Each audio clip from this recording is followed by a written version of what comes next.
international human rights lawyer na nakabase sa Amerika ay nagpahayag na ng withdrawal support laban sa Pangulong si Bongbong Marcos Jr. na isang bangag. Ito'y dahil sa paglabag ng constitutional right ang pagkitil sa kalayaang pamamahayag ng bawat Pilipino.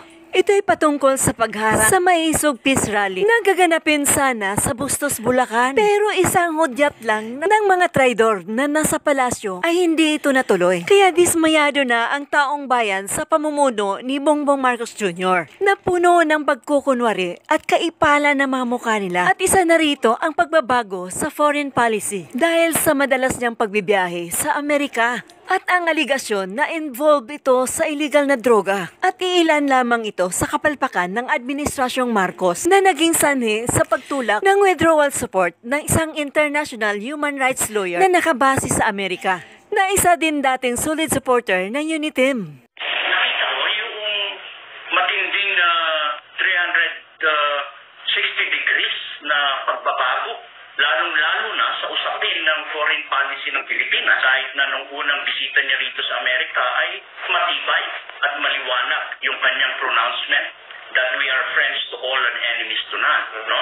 Pero nung pabalik-balik na siya ay makikita natin yung unti-unting pagbabago. At ayon kay Valera, nakikita raw niya na posibleng ang hidwaan sa South China Sea ang naging dahilan sa pressure ng Pangulo. Or maaari din ang kaso nila sa Elgatin Wealth sa Amerika ang naging sanhi ng lahat ng pressure sa Pangulo, bagamat hindi niya ito sinasabi. Merong malinaw na pressure. May malinaw na external pressure. So, itatawin ko yan doon sa usapin ng South China Sea at West Philippine Sea, no? Whether may mga personal dealings yan or secret dealings in exchange of that, ang mahalagang bantayan natin is yung pambansang kanya. At aniya, sana unahin raw ang pagtugon ang problema o ekonomiya ng bansa.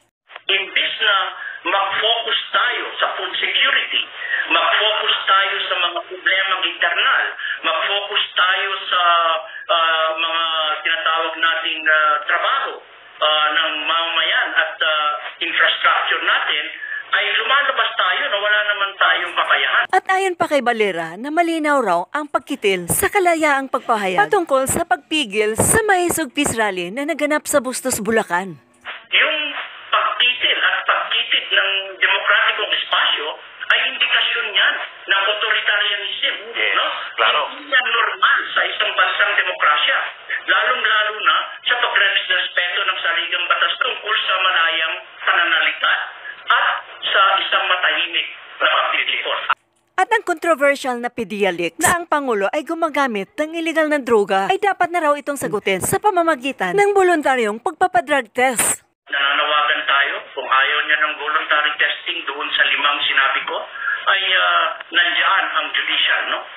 Sa judiciary ay pwede rin siyang i-compare kung merong tinatawag nating seryosong aligasyon at ebidensya, no? Kasi nakataya ang minaharap ng sambayan ng Pilipino, nakataya ang integridad ng ating bansa, nakataya, of course, ang respeto sa batas ng Pilipinas. Samantala, nagpahayag na ang dating Pangulong si Duterte. Ito'y patungkol sa pagkitil sa malayang pamamahayag na nangyari sa Bustos, Bulacan. Ako, dumaang presidente. Hindi ko ginawa yan sa buhay ko. Nung mayor ako, hindi ko ginawa yan sa buhay ko. Huwag kayo maghanap ng sakit ng ulo. Kasi pag napailan kayo ng kaso, si Marcos, hindi tatagal dyan. Balang araw bababa yan ang kaso ninyo, sarili ninyong sakit ng ulo.